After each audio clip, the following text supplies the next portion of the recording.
Hello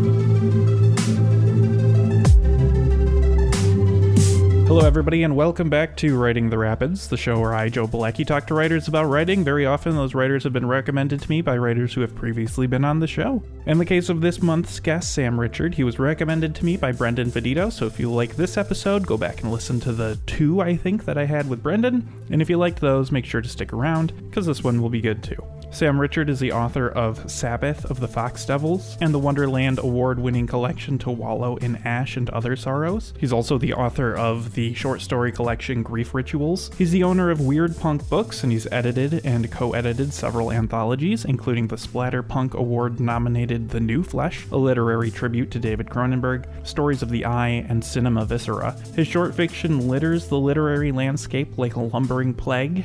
He was widowed in 2017 and slowly rots in Minneapolis. Before we get into my conversation with Sam, I'll remind you that for $2 a month, you can get these episodes a little bit early. Patreon.com/NoisemakerJoe. If you want to read my own writing, I have a novel out through Alien Buddha Press. It's called Tired. It's on Amazon. Now, without further ado, let's get into my conversation with Sam.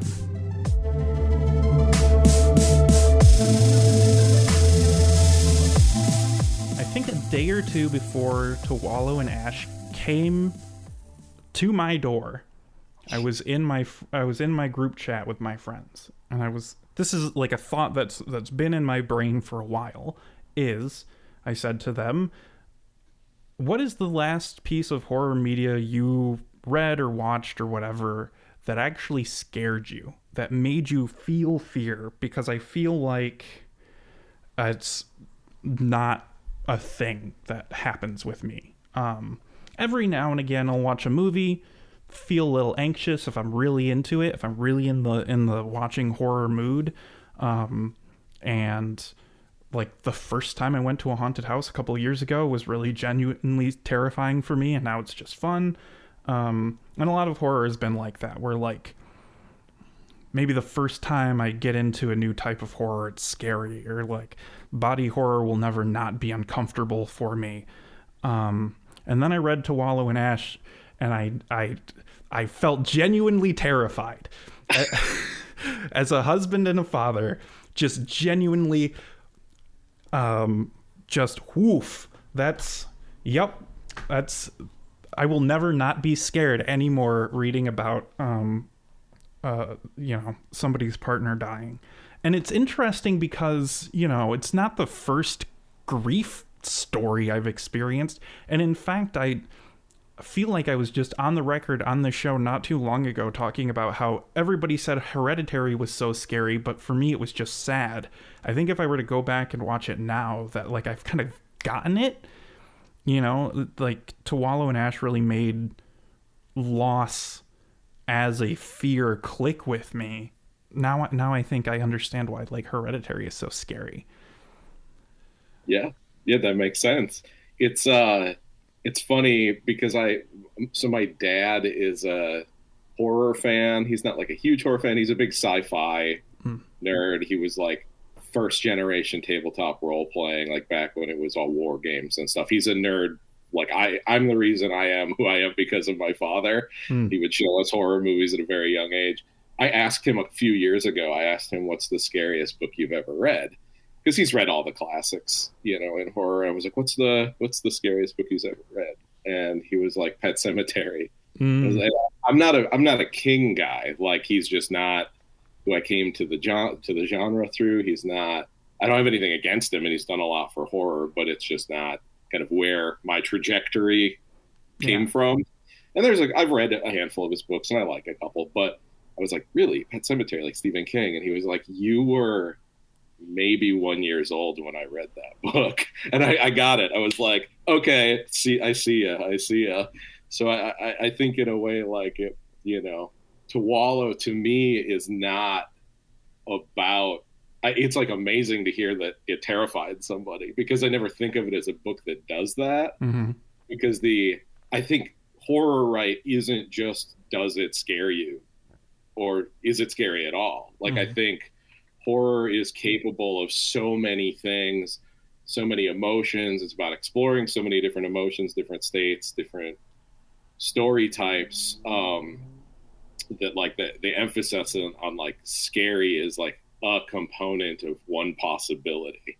And to me, all of writing To Wallow and then writing Grief Rituals, that was all like desperate scratching for survival / communication of what I was going through, both almost in this like hope of a feedback loop that it helped me to write. So maybe if someone else was in it as well who read it, it would help them to read, to go like, I'm not alone. And then knowing, like, especially having heard from people who've experienced really profound loss in their life, you know, message me, send me emails, I have a lot of widow friends who've read it, tell me how much it meant to them or affected them, or like there's these little things within it they really connected with because they're so familiar, but no one ever talks about them.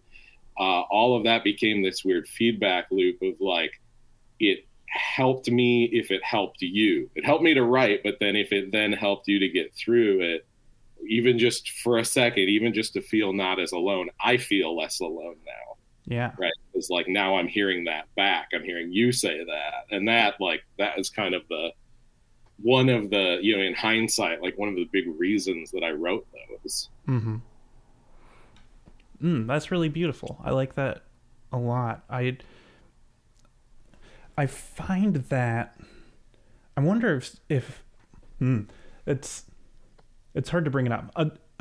A daydream I often had was something terrible happens and I lose my wife, and it's like, okay, well, I'm gonna go full Christopher Knight and go live in the woods.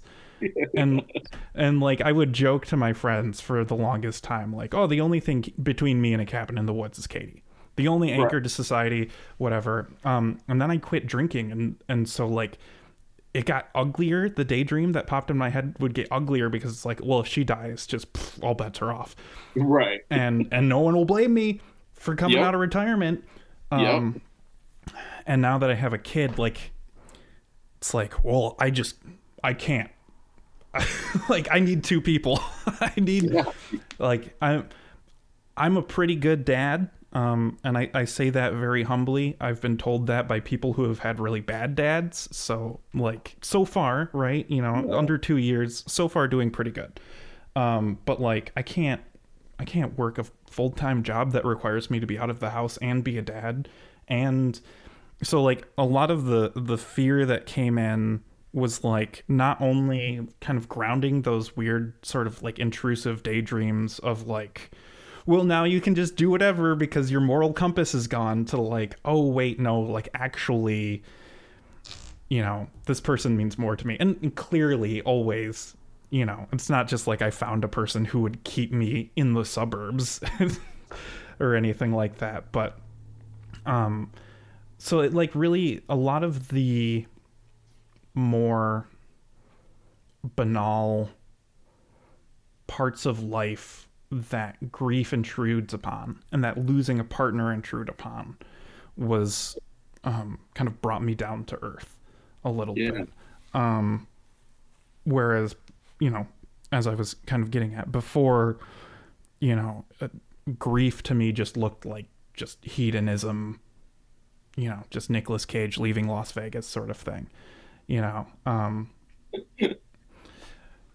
So yeah, you know, I appreciate it for sort of maturing me to read it and just be like, you know what? No, like, let's be in our 30s now. Well, that's good to hear. It's also funny because I feel like the thesis specifically of To Wallow, Grief Rituals, is like the relationship with grief is different because my relationship with grief is different years on, right? Mm-hmm. But specifically the grief of my wife dying. But To Wallow, I've kind of summed up among friends, like the thesis point of that book is like how to not grieve, or like how to grieve horrifically, horrifically incorrectly, like the most unhealthy ways of grieving that aren't like the obvious, like human, like I'm just gonna drink till I die, or you know, take drugs till I die, or whatever. Like you said, the hedonistic path. And there's certainly some hedonism within those stories as well, but it's hedonism generally of a different sort. It's the chasing the abyss in very unique ways, because that's what made sense to me at the time that I wrote them. And like specifically the titular story of To Wallow in Ash, like that was a thought that I had. I didn't do it. So for people who obviously haven't read it, like the story is about a widower who can slowly over time consumes all of his wife's cremains, blending them into smoothies and then not, and then and that was like a thought, like a brief. Grief is so weird, the way that your brain, I mean brains in general, but it really these moments of something that you would never think of, you would never think was like a normal human thought to have. Your brain's like, what if I do this?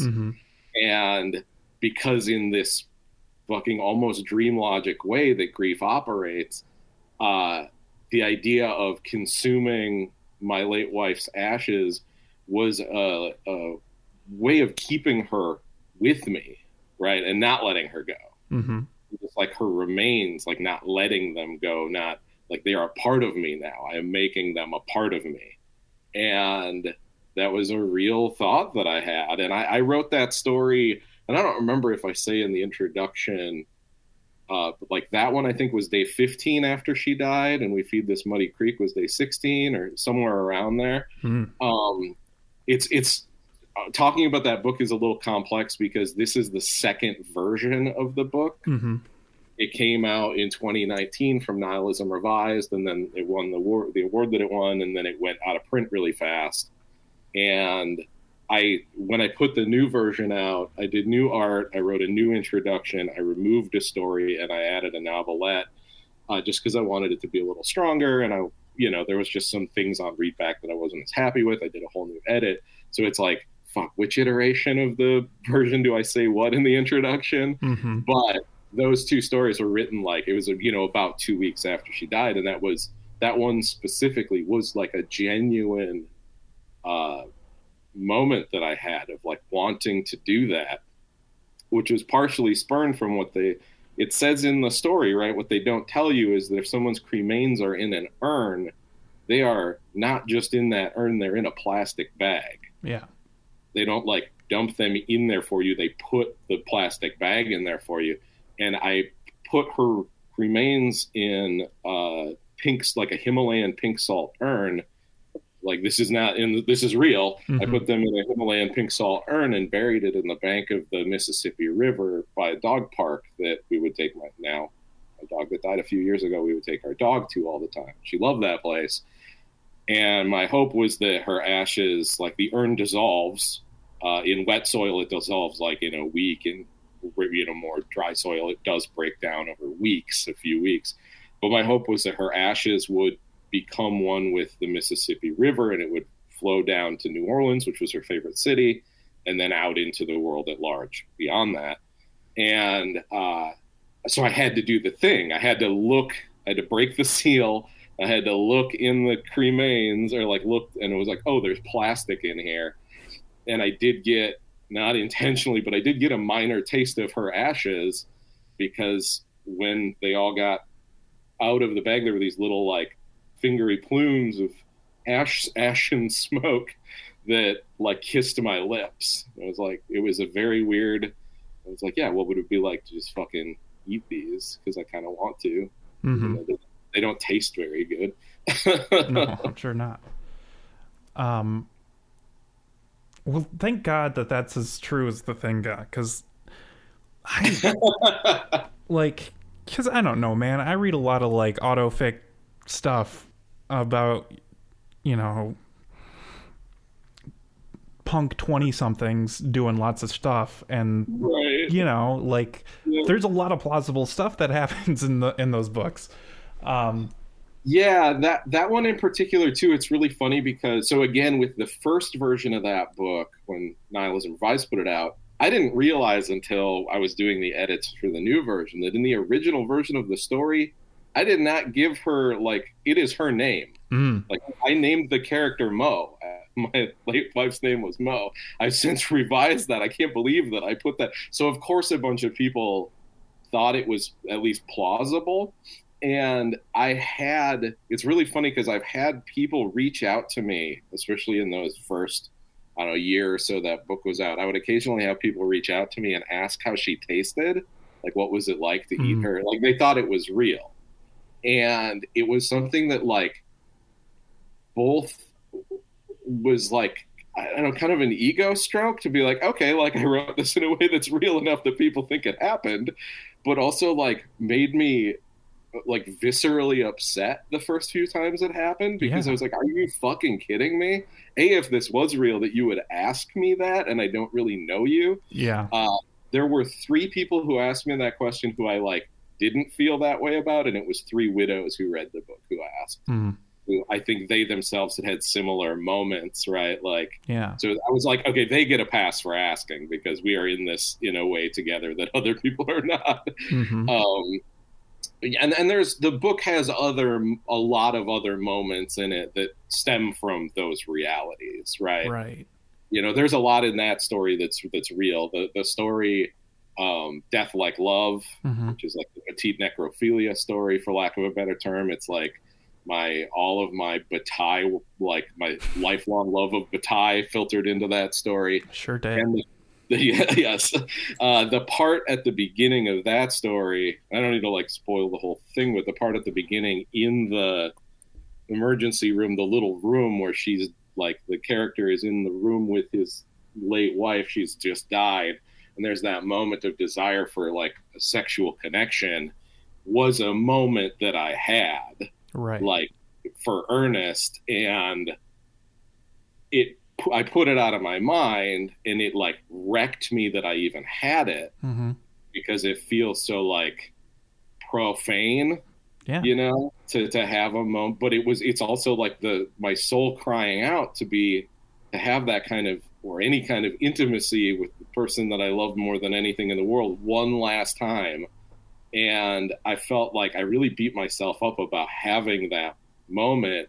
And then one of the things that I like, my least favorite thing in the world is, like, needless guilt. So I try really hard to not let myself feel guilty for things. Like, I had a thought in a moment of extreme duress, and I pushed it from my mind, and it kind of haunted me, but I'm like, fuck having the guilt over that, because I understand why that was something that, like, my brain was telling me, like, I needed, you know, or wanted, and so that whole story too is kind of rooted, again, none of that shit happened, but like that, like, seeded from a true, both, like, understandable and kind of grotesque thought that happened in the, again, kind of the dream logic of being just nothing but grief and shock.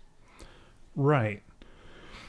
And that's, I think, kind of the really beautiful thing about writing in particular, that you can follow those threads, you know, and not just, like, in your mind thinking about them later, daydreaming, but, like, really follow the thread, commit it to paper, and see where it would have gone. Yeah. And then be glad that you were decent. Yeah, it really is. And it's like, it can serve as almost an exorcism in that way of, like, let's get this. It's like, those things can feel so intrusive that it's like, let's mine this through art and get rid of it. And I think too, that's what I like about genre fiction, particularly because it allows a filter over those things where, like, I don't know, I was coming of age during nu metal, and so when I first got the desire to write songs as a kid, everything was written as plainly as could possibly be written, and it, like, felt too easy, it felt wrong, it felt weird, it felt I don't know. I guess cringy is probably the term that I wouldn't have had at the time, but probably would use now. And I think maybe that's like the sticking point on Midwest emo music for a lot of people too. Where it's like there's no texture here. Right. And so genre fiction I think does that really well, where like, especially if it's an ugly thought or an uncomfortable thought or a taboo thought, like you put the horror lens on it and it becomes easier to explore because you're already like in the no holds barred sort of area of art.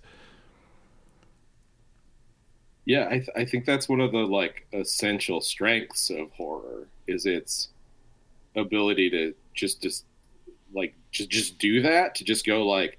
So one of the things that Brendan and I, like Brendan Vidito, right, who we had multiple times, he's one of my best friends. Like awesome. He is the person we read each other's, like all of each other's shit. He's the one person I trust completely to like edit and give me notes because we really get each other, each other's work. And he and I talked a lot, especially recently, about like when you're writing something, feeling the confines of horror kind of pressing down on you sometimes. It happens to me on occasion where I'm like, oh, I have this idea. It's like really dark and kind of weird. But like, what's the horror element? And then I go, why am I concerned with, like, I should just write the thing that I want to write, right? Instead of trying to structure it to existing molds and existing like genre conventions. And then I get done and I'm like, oh, the horror thing is the thing. It's the whole thing. Horror isn't necessitated like by inclusion of a giant fucking monster or a guy with an axe or whatever. Like horror is so inclusive of what it can be. If we're just willing to like let it be all of those things and more. Yeah. So I am interested in where you think, or if you think, the line is between something that's horror and something that's like just dark. We mentioned before the show, Apocalypse Party has to say all the time, we're not a horror press, we publish day ruiner books. And I think maybe there's room to disagree with Ben there a little bit, but in his estimation. Yeah. So like, you know, you're a publisher. When you're reading a manuscript that like is dark but isn't horror, what's missing there? Or is that a thing that you come across? That's not really a thing that I've come across yet. I've gotten a lot more work that skews on like hardly towards the convention of the genre, like the tropes and the standard sets of things. And that's what, as a press, Weird Punk is trying to avoid. I think that like similarly, like in similar spirit as Apocalypse Party, I think we have very distinct things, you know, obviously, but they're one of the presses that I see out there that's like similar in that. Because I always feel like, I mean, you never know how other people think about your press, right? Just like you never know how other people think about your work, like truly, like where they kind of put it next to other things and order it in their mind. And in my mind, there's a few presses that like Weird Punk kind of floats near. And none of us are overlapping entirely ever, but like Tenebrious is one. Like they do a lot of stuff that, I mean, I've had stuff in my inbox I've been really excited for that it's like the person, the author hits me up and is like, oh, Tenebrious got it because they read it faster than me because there's fucking two people and I'm just one. But with that thing, I get a lot more really like horror that's more conventional or pitches. I don't do open submissions. I do. I will occasionally be open for pitches, or like much like you do with the podcast, people can recommend like authors pitch things to me, and I can say like, okay, yeah, I'm probably open to that. And then if I like the pitch, I'll read the thing for consideration. But I get a lot more stuff that's like in the vein of horror. That's just not really what Weird Punk does. It's what a lot of other small horror presses do. but I'm always trying to like push against those boundaries and push against the kind of perceived conventions of the genre, just because that's where the interesting work lies. And that's the stuff I've always been a fan of as a horror fan, is your fucking Brian Yuznas and your David Cronenbergs and your Kathy Kojas and your, that kind of stuff is like the world that I love. And I want to help facilitate more of that into the world. And that, of course, like a number of the books that I published have still like really firmly have one foot in the pulpy side of things too, which I also love. But my aim is to always like, so I'm not like decrying any of that. Like I love that stuff too, but my aim is to always push into that, I don't know, that stranger, more sometimes nebulous, more existential side of the genre. And I guess it's, as far as like, and I wish I got more stuff that was like that, but as far as like drawing those lines, I do think it's really it's hard to do because everyone's perception of what each like subgenre line is so different. Like I have a really, like I love old school splatterpunk, right? Like I love like Skip and Spector and David Scow, and Kathy Koja is one of my favorite writers of all time. And she is often kind of nestled in with that crew. Like I really like that stuff. And there's a lot of people writing what they term splatterpunk now that to me is not splatterpunk at all. Because just because it's like crazy violent doesn't mean it's splatterpunk. And a lot of the splatterpunk stuff isn't even that crazy violent. Some of the David Scow stuff it's not exactly quiet horror, but it's not like in your face Mountain Dew ad of horror. It's much more thoughtful and much more human.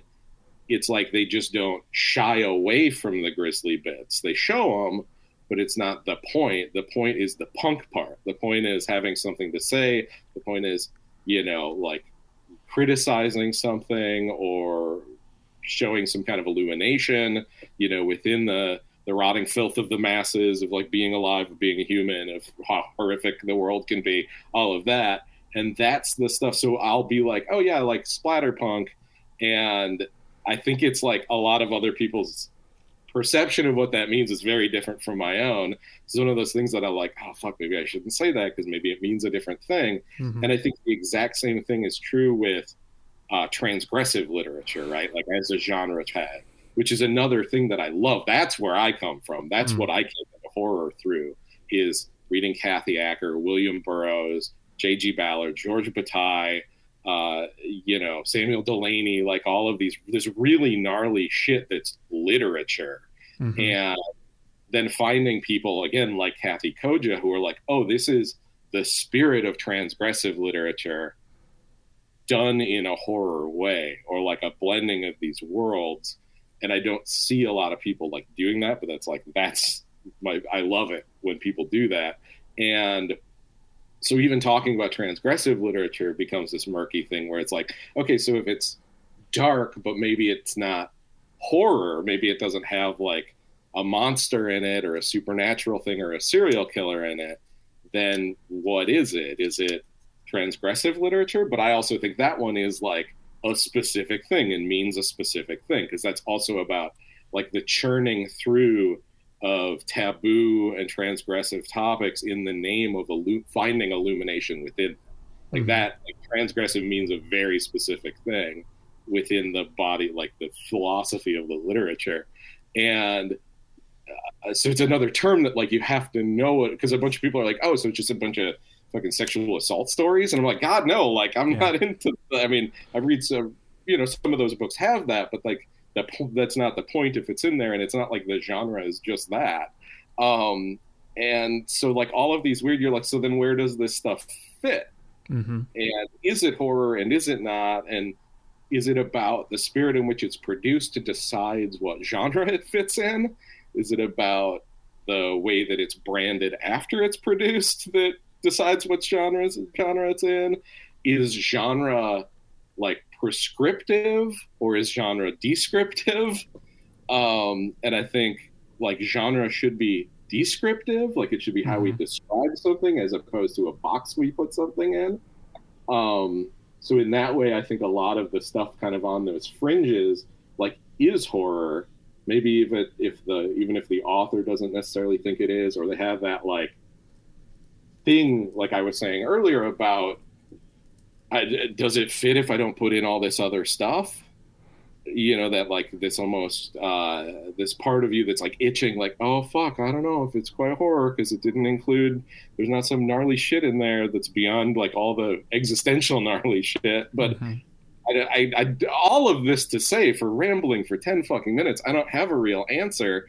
But I think that thinking about genre and thinking about how we approach categorizing of art is something that we should kind of, or I don't know, I don't want to tell people what to do, but in my mind is something I'm trying to shift towards thinking about it as like describing the work, not something that we are declaring the work. Yeah. Yeah. I like to use it prescriptively for myself to keep me focused from time to time. But otherwise, I like to use it descriptively, which is particularly in music, where I think people tend to get annoyed with me or tired with me. Because I'm like, no. I think that's... It's blackened progressive deathcore. Don't you, like...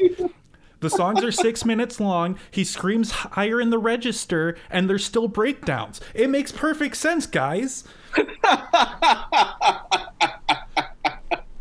I as a metalhead, I agree, and I think that a lot of that is like there's a like readable technical component to music that helps with like, here's how it fits where it fits, which is something that I think genre, like musical genres, could learn a lot from electronic music on, where it's like, no, it's this because this is what the BPM is, or it fits within this window, or there's this other aspect. And I don't know a ton about electronic music, but I know that's one of the things with how music is categorized in that genre, is it's almost like rigorously controlled. This genre has to include like this amount of beats per minute, or these other very specific genre conventions.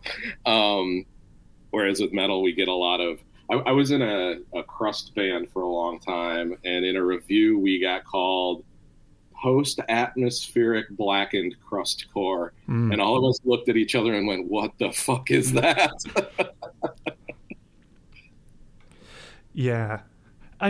But as a potential listener, I like that because I know what all those words mean to me. Right. Yeah, for sure. Like I certainly wouldn't, well, I don't know. I can understand why that's difficult for a lot of people, because we're coming out of a period in time where we really siloed ourselves kind of aesthetically. Now it's easy to have, you know, an aesthetic for every day or whatever. But I mean, man, if you were goth in the 2010s and you had a White Stripes t-shirt, like you're gonna catch some shit, you know? So I understand there's some of that, but you know, I always had a hard time with people being like, why can't you just call it music? And I'm like, well, because the Mermen and Bring Me the Horizon are both music, but two very different people are gonna like those things. And it's, you know, but also, you know, when we have the descriptions, while you were talking about horror literature, I kept thinking about Bizarro. And if you go back and listen to very early episodes of the show, you can hear me grappling with it. Because I keep seeing David Lynch's name, and then I read, you know, the Bizarro starter pack anthologies, and I'm like, I don't see David Lynch in here at all. Like, Eraserhead Press is one of the names of the Bizarro presses, and none of that stuff reads as Eraserhead the film to me. I like Bizarro horror, don't get me wrong, but, you know, like, what I'm coming to David Lynch for as a director, I think, is different from what other people are. And so I would always get really frustrated when people were like, oh, you like David Lynch, you'll like this show. And what they mean is, like, this show has a confusing plot. So because you like Twin Peaks, you'll like this show because it's confusing, and not like because it's a soap opera that knows it's a soap opera that's also kind of scary, you know. Yeah, the Bizarro is so that's kind of like Swallow won the Wonderland, right? Like that's the big Bizarro award. And I never thought of that book as a Bizarro book. There's a couple stories that skew into that territory. I was called myself a weird horror writer specifically. That's really the genre tag that weird punk flies the banner of, because I think that encompasses the entire side of horror that I'm interested in. And it's just the weird shit, you know? It's the fucking weird shit. But that scene is interesting because a lot of books that get nominated for that award, it's almost like because you're a part of that scene, you're folded in. Right? If it came out on a press that's a part of that, like 3 of the weird punk titles got nominated for this last year, like including Grief Rituals and Brendan's book Pornography for the End of the World. And it's like by association, because he and I, like, that's where we met, was at Bizarro Con. Like, you know, a part of that scene, the original days of weird punk, when Emma started it, like Emma Alice Johnson was a Bizarro writer who won the Wonderland twice and like worked with Eraserhead and worked with Bizarro Pulp Press and a few other of those presses that put out Lazy Fascist, like put out books with those presses. And I think like if you're in that community, your work is considered part of that conversation, even if it's not as like out there or zany or oddball or madcap or whatever. And there's stuff in that genre too that isn't that. There's like Roland Blackburn. I put out his book 17 Names for Skin. Eraserhead put out his first book, Fletch Mulder's Love Song, which is like a crazy bizarro horror, like it's body horror thing. That, you know, there's stuff in that genre that if it like skews more towards the horror side, I think it'll, you know, kind of different than some of the stuff in that genre that's more this is really influenced by Saturday morning cartoons and really influenced by, you know, like alt comics like R. Crumb, and really influenced by the kind of stranger, like the strange world of film type of film versus the dark, weird world of film. Yeah. It's like more, there's some of it's more concerned with like Tetsuo, you know, the fucking Iron Man, than it is I'm trying to struggle of what some of the other like things they, you know, influence that genre are, but like Ren and Stimpy cartoons or something. Right. And there are people who expertly bridge those worlds too, which is like crazy to me, but that's a genre that's a really interesting thing. And I do think it's fascinating though, you're talking about Lynch, because Cameron Pierce, who ran Lazy Fascist Press, right, which was one of the Eraserhead imprints, right, put out a literary tribute to David Lynch. In Heaven, Everything's Fine. And I haven't read it, but it has a lot of writers from that scene in it. And I'd be really curious how those approaches, like each of their approaches to that style of film, but done in writing form, you know, plays off if it's a bunch of writers from that scene. Yeah, I'd be interested in learning more about Lazy Fascists. It was one of the first indie presses I bought books from, and I was buying like Sam Pink books. Yeah, you know, and like I have a hard time even calling early Sam Pink all that bizarro. But maybe that has something to do with all of the stuff that got influenced by Sam Pink's work. Sure. But that's also the thing with those branches, right? So you have Eraserhead, which is the main line. Here's just the pure bizarro stuff. And then they had Deadite, which was the extreme horror and splatterpunk, and you'd sometimes get bizarro tinged or bizarro horror stuff in there. And then Swallow Down, which was Jeremy Robert Johnson's. I think that had like 5 books. And it didn't have a very long release slate before he stopped doing it. But those are kind of on the more lit side of the genre.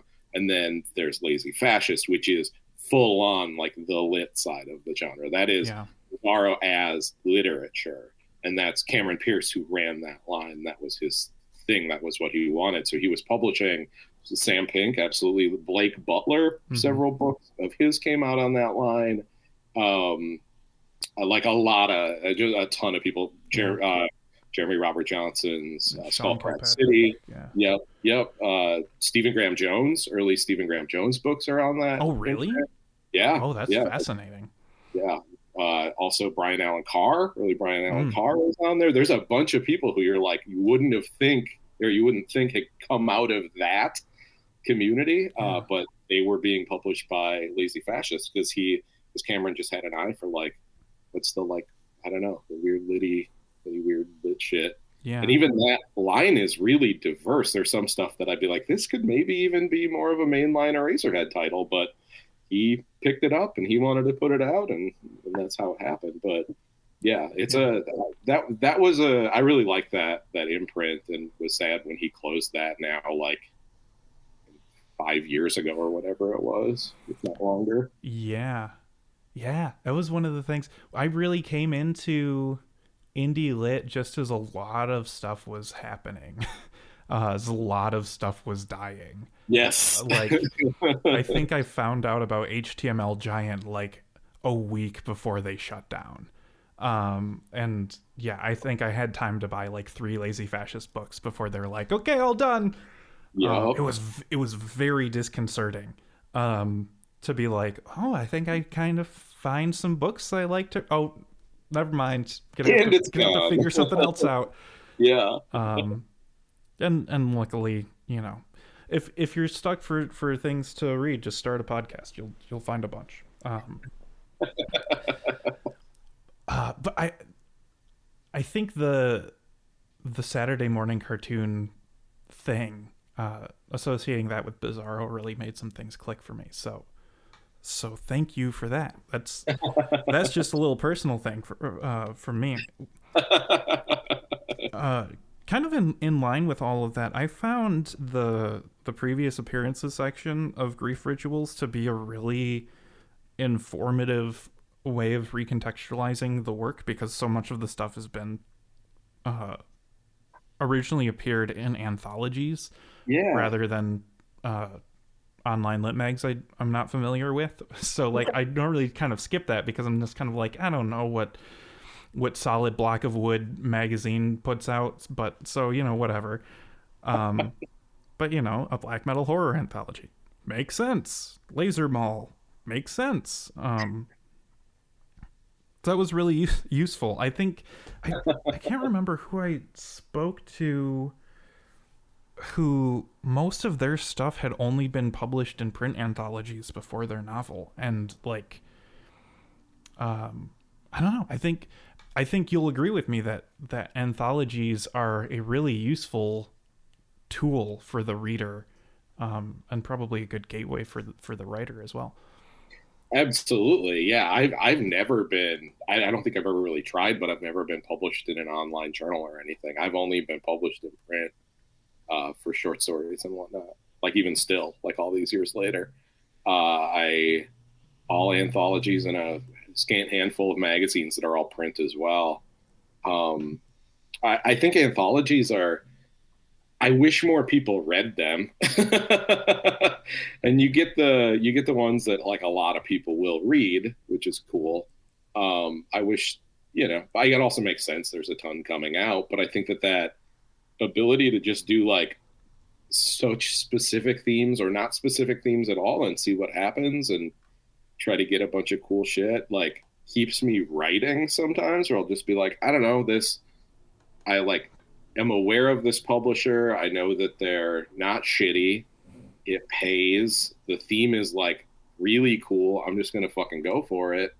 And, you know, your success rates vary for sure. But then if the theme isn't too hyper specific, you're like, well, I have a piece that I can try elsewhere with a non-themed, or maybe something will come that skews close enough to what it is. And I don't tend to do that a lot, but for other people, like I like to, if there's an anthology that isn't a best of or something, I try to write a thing for it as opposed to, oh, I have this piece that I think might maybe work. Like, as someone who has edited 9 anthologies, I very much appreciate when someone takes the time to write a thing for the thing they're submitting to, as opposed to finding an old trunk story that's close enough, or like throwing an element in there that you can tell they threw in there 5 minutes before they clicked send on it.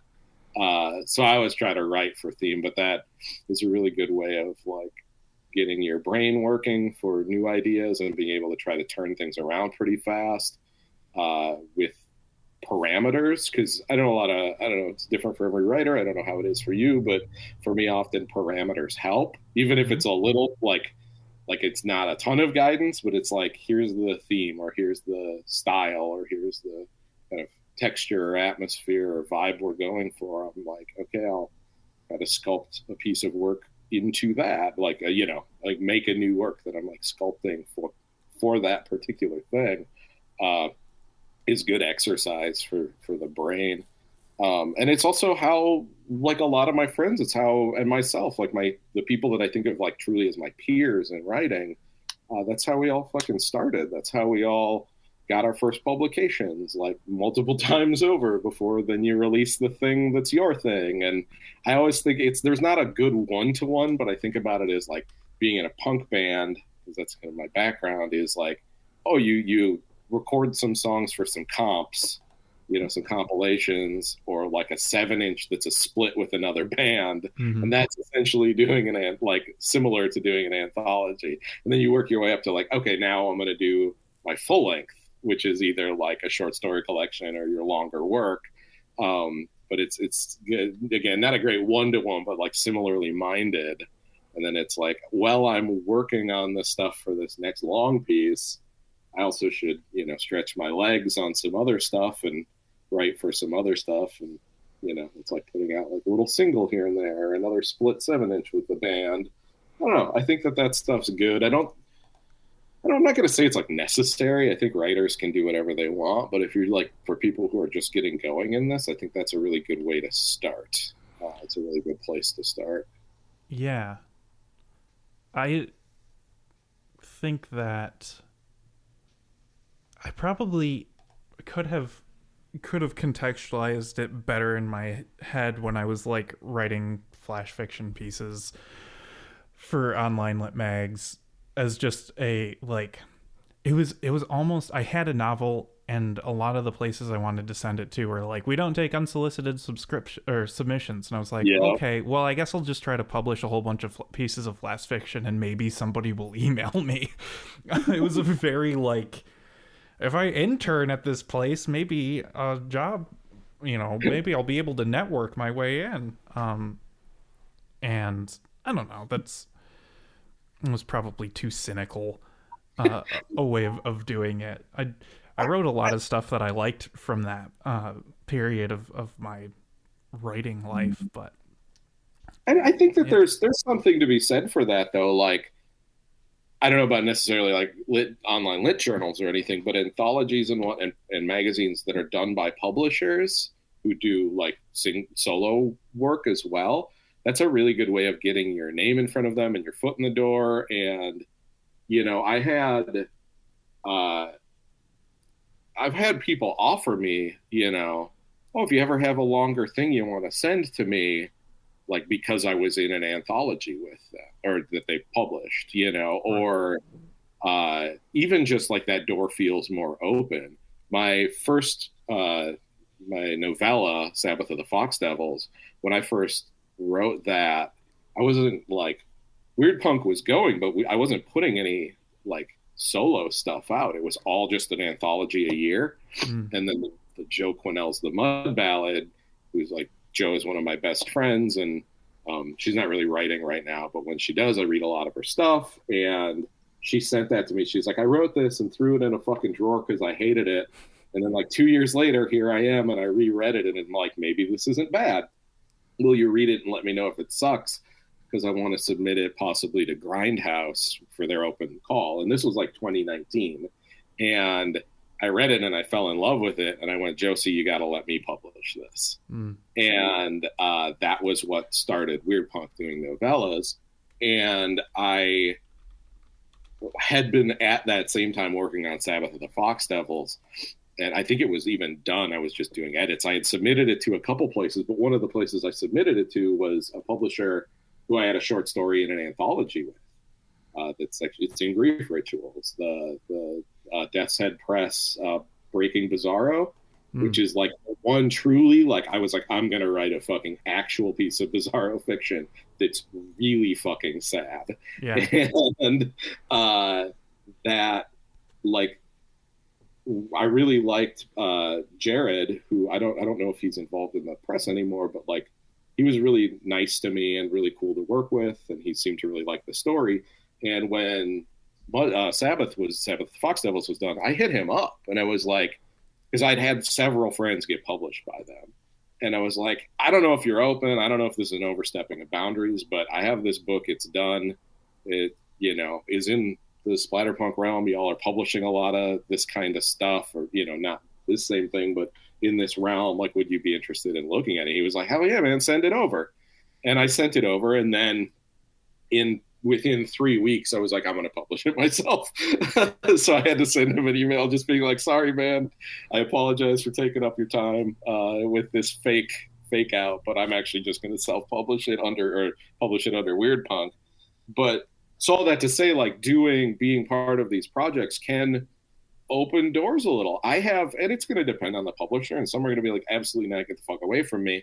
But this is half of how I seed Weird Punk projects, is I have a thing where people can suggest, writers, and I'll say like, yeah, have them hit me up, or I'm too busy right now, so sorry.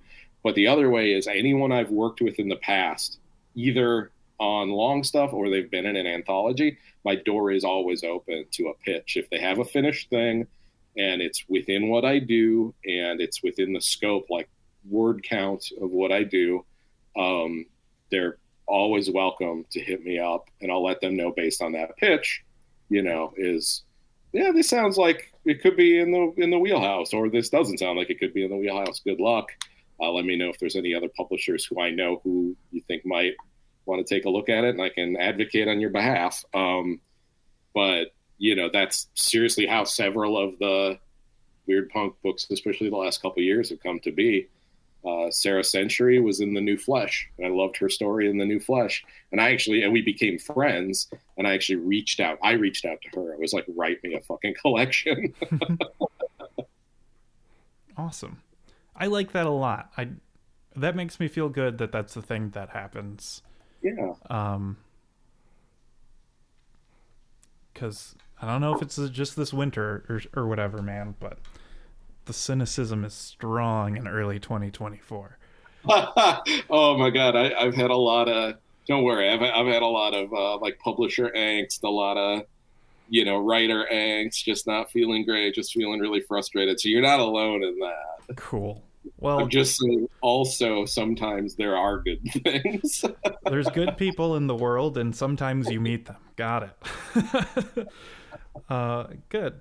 I do want to quick reel it back into your work, because we mentioned this before we started recording. One of the sort of differences I noticed between To Wallow and Ash and Grief Rituals, aside from Grief Rituals didn't make me cry as much, is that the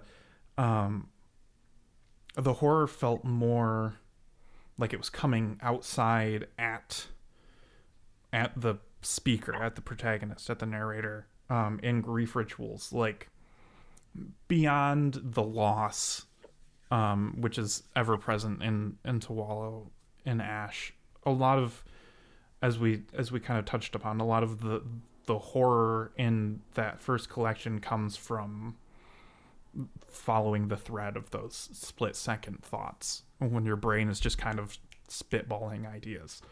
And Grief Rituals feels more traditional, in that there's monsters and that sort of thing. And I guess I sort of read it as like the progression of the grieving process, right? You're not so scared of your own mind anymore, and um, it was in reading Grief Rituals that a lot of like the sort of anxiety of like, oh, how would I pay my mortgage if my wife died, sort of stuff, came in. The more like logistical Yeah. horror of losing, you know, we don't just say partner anymore because it's like hip and trendy and inclusive. Like it it means partner. It Yeah. means like I can't do this without you. Yep. Um uh and yeah, I don't know, like is that something you noticed too as you were putting the collection together? Um, I mostly just noticed upon readback of all of those as I was kind of deciding what was going to go in it. There's a few stories that I didn't put in it, that I initially had thought to, and then I was like, these just aren't, not even that they aren't as good, but like the impact is different. It makes the flow different. It makes the book feel different. But the thing that I really noticed when I was constructing that collection was just truly that the relationship with grief was different. Mm. I didn't really necessarily think about how like the horror is more external coming in than internal going out. Because I'm like, well, in Tualo, there are some, like, there's a fucking crazy God in that. There's stuff in that too. There's like, Mm-hmm. Fucking ghosts and shit. But like with my brain was very like, I think processing everything was removed in a way, not entirely removed, right? Like it's just like, this is my life now. Mm-hmm. Wallow is me coming to terms. You never really come to terms, but like trying to come to terms with the fact that Mo died. Like that is entirely what that book is me trying to even like wrap my head around her absence in my life. And Grief Rituals is much more like her absence in my life is a big part of my life now. There's no grappling with it. I don't have to. I'm so used to it. Like it's a horrible kind of I'm so used to it, right? It's almost like more tragic to feel like, oh, this has become normal to me that she isn't here. But that's also the reality of it is like, as time goes on, and your life keeps evolving and growing, that grief never goes away. And sometimes it still feels like it's bigger than my whole life, but it does that a lot less than it did in the early days when it was the thing that entirely consumed me. Mm. And that, I think, for me, and that's like your reading of it is completely accurate because it's your reading of it. It's like, I want everybody, how they come to work is to a piece of work or a body of work is how they come to it. And I like respect and fully believe that. But for me, it was just about how that relationship with grief had evolved and changed in tandem with, as a writer, I've started feeling like, am I delving into self-parody? Like, because here's another dead wife story. And it's really sad. And then and some horror shit happens. And not that, like that's my reality. So of course I'm still processing that. I still write those. I wrote one it's going to be an anthology later this year that I was like, I know what this story is because this is, based on the prompt. I had an idea that the story in Feral Architecture has an element to that too. Like, that is and will remain, I'm sure, for my whole life, a component of what I write. And I don't feel like they're the same. They're all different. But it was also like, I need to write some other things. I need to try to apply this grief. I need to try to apply the emotions of this loss into work that's about other things, into work that's about other types of relationships and loss, but also into other types of things in life. Just like how like actors will channel traumatic things that have happened to them into a character that's doing an entirely different thing, right? Like the story isn't about that, but now, I'm going to use the emotion from that really sad thing that happened to feed that emotion. it's like I was like, oh, I have to learn how to do that as a writer now, where it's not just another dead wife story. It's about something else. It's about a fractured family relationship that was part of a white power organization. It's about like any of the stories in there. I was, and there's still a few. There's some very like partner death stories in there, but the just the thing of it is different. I also just wanted those stories to be different because I felt like I was just like ruminating on the same thing over and over again, to the point where I even wrote a few things that I was like, I discarded. So like now I literally feel like I'm a band doing the same, rewriting the same song over and over. Yeah. Which is interesting too, because I just like, yeah, go ahead. I didn't have any of thoughts of like what I'm doing as a writer when I wrote To Wallow. Right. I just fucking wrote those stories, and some of them were in anthologies and stuff, but I was like, there's an anthology call. I'm going to just write. I'm just going to try to process all this stuff that's happening and write it for this thing. And that's a lot of the grief ritual stuff were in things too. So it was like, I want to develop a story on this theme, but it was more deliberate almost, to like what types, like I want to do something different, as opposed to all it was like, I'm just trying to survive, which, it shows in the, like, all that, how that relationship with grief is different and progresses over time. Right. Yeah. That makes a lot of sense. Yeah, that makes an awful lot of sense. I want to also touch on feral architecture, largely because I think Ballard is another one of those guys where, because of my limited reading, I've read Crash and the Drowned World. I think when most people say Ballardian, they're thinking about something kind of outside of my understanding or beyond my understanding. And so I'm interested to know what was kind of like in your brain or your relationship with his writing when putting together this new anthology. Yeah, so he's one of my, I guess, like, really important tentpole authors. Like, I have for me, like, the big three major, like, literary influences on what I do and how I do it now, like, throughout my career, not like, earlier when I was in my 20s or whatever, just writing stuff, but like as a published writer, my, like, kind of tentpole, there's more than three, but like I always go back to Kathy Koja, George Bataille, and J.G. Ballard. Those are my three.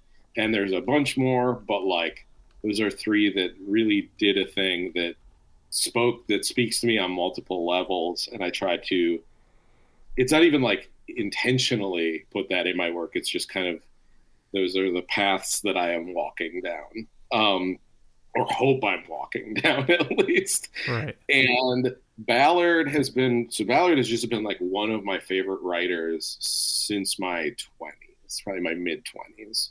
And I'm 41, so it's like not a small amount of time. And one of the things that I love about his work, and one of the things that I feel is persistent in a lot of my work, especially in a lot of the stories in To Wallow and several of the stories in Grief Rituals, is this thing that he does across a ton of his novels, where the main character is in shock the whole time. Usually his books, not often, but a lot of his books open with terrible thing has already happened and someone has already died, like someone close to the main character. And the rest of the book is that character struggling to figure out what to do and maybe solve like what the fuck happened. But also they're kind of led along by others who have maybe not even like bad motives, but like different motives than them. And they get pulled easily into things because being in shock, you're really easily led to things, right? You're really easily, oh, just come over here. Like even physically, much less like emotionally, philosophically, mentally. Like it's really easy to lead someone in shock into a thing. This is sidebar. This is part of why I think evangelical Christianity loves more than anything to have their newly converted followers have the worst histories, like the worst backstories. Like I wasn't just an alcoholic. I was an alcoholic who lost my entire family, and then I became a drug addict, because a lot of times the people who go through that are in shock. And so it's easy to corral them into belief. But it's so, like, that's what Crash is, right? It's like they're in a car accident, person fucking dies, and dealing with that tangled up in their own like marital issues and the way that their differences in their sexual needs and sexual desires, and how they both play with that and pull at that for each other, sometimes in love, sometimes in like cruelty. And they are led to, especially Ballard, like especially James in the book, is led into what is essentially a cult. Because he's so susceptible, because he's in shock from having killed someone in a car crash, and it gets all messy and it gets all murky and it gets very interesting. And that's Kingdom Come has a very similar thing. I think Supercon has a very similar thing. I can't remember. Millennium People, like a bunch of his novels have this kind of Ballard template. And I love that template because a main character in shock is a main character you could do a lot with.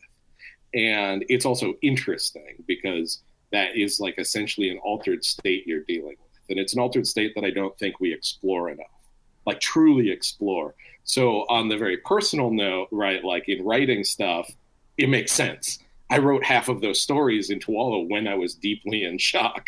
So it just already makes sense. But, moving forward, it's like this, keep coming back to like this horrible thing that happens in your life that was completely unexpected, and what happens from there. And so that's like kind of why he's such a big deal for me. He was also a widower. Like he himself was a widower. So I feel now extra like connection to him.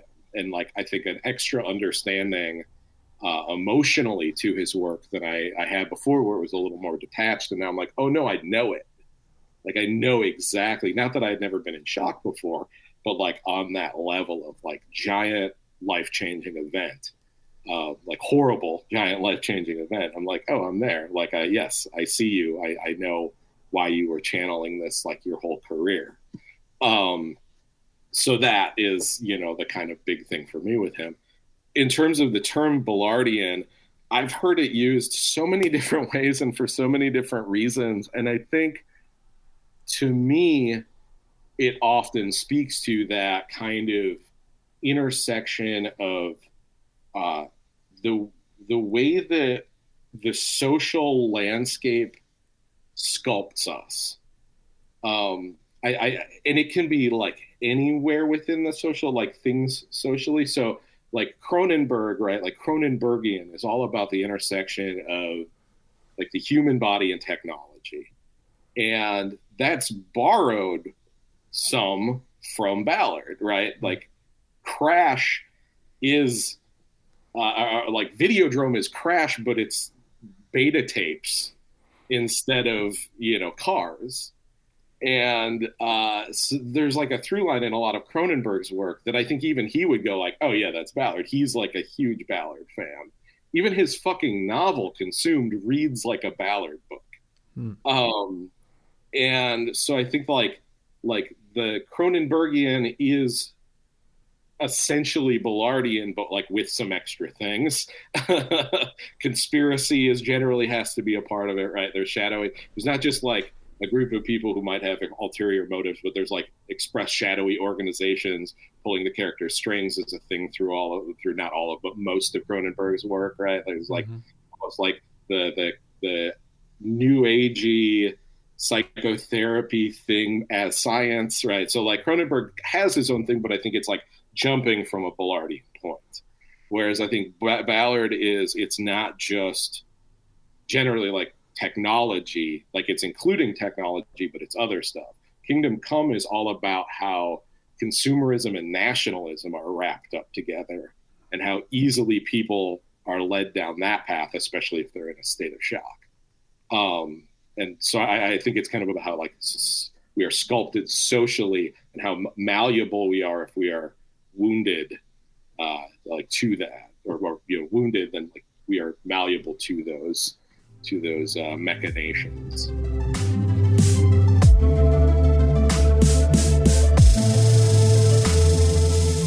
This is The Spiraling Cadaver from Feral Architecture, Ballardian Horrors, edited by me. He didn't get to talk with her before she died because he missed her call. He doesn't remember her final message because he was drunk when he listened to and then deleted it. Like her final communication with him never happened. Like she was never here. And he wonders if maybe that's partially true. That maybe his memory isn't real, or at the very least isn't accurate. That the woman who he would give anything to see one more time had perhaps been more an amalgamation of several people experienced through a haze of alcohol and prescription pills. Like he was never here. But neither was the world, or at least not really.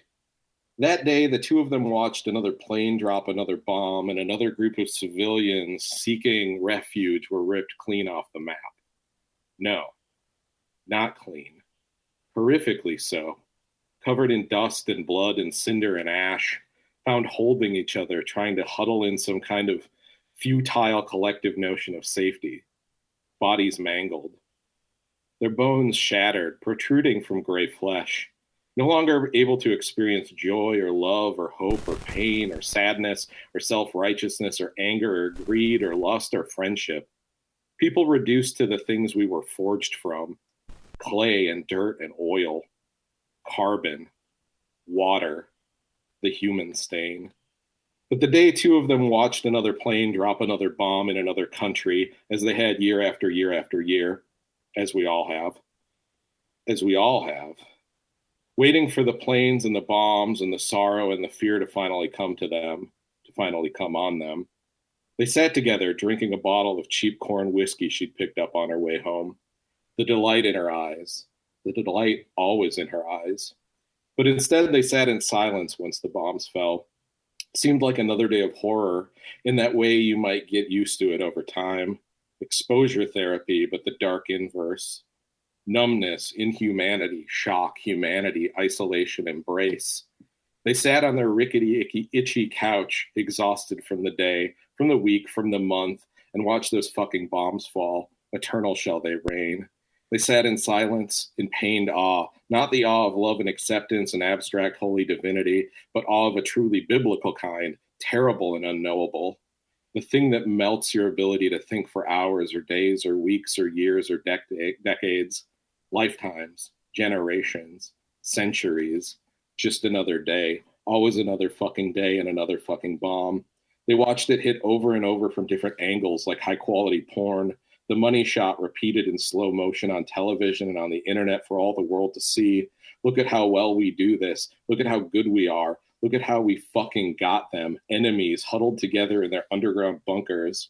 It was too much. It was always too much. And she slammed another massive glug of the brown liquor and went to bed. Her heart was pounding, tears threatening to break the surface tension of her eyelids. The images wouldn't go away. They were always there.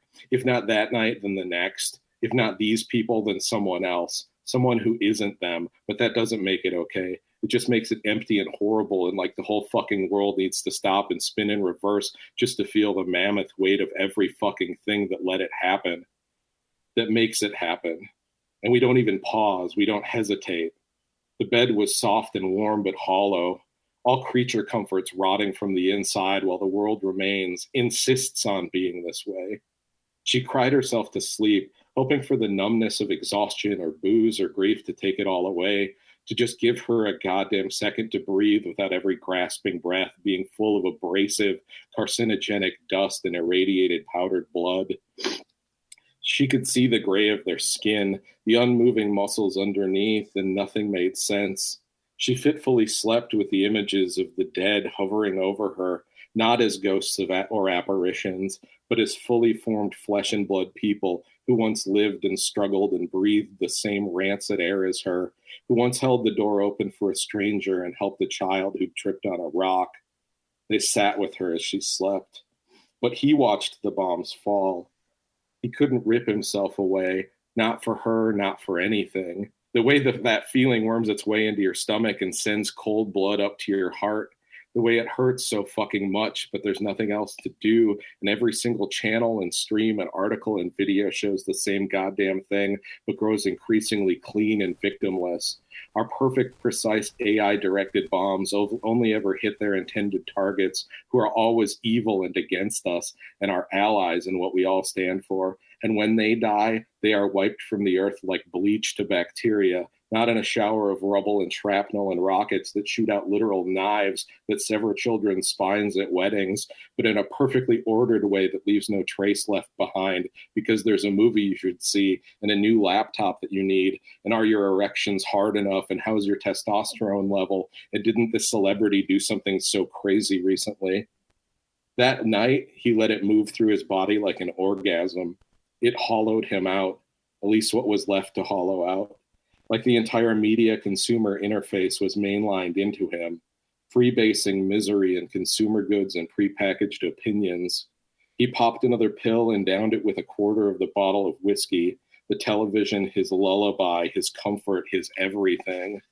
The next morning, she was gone. Nothing scary, just off to work.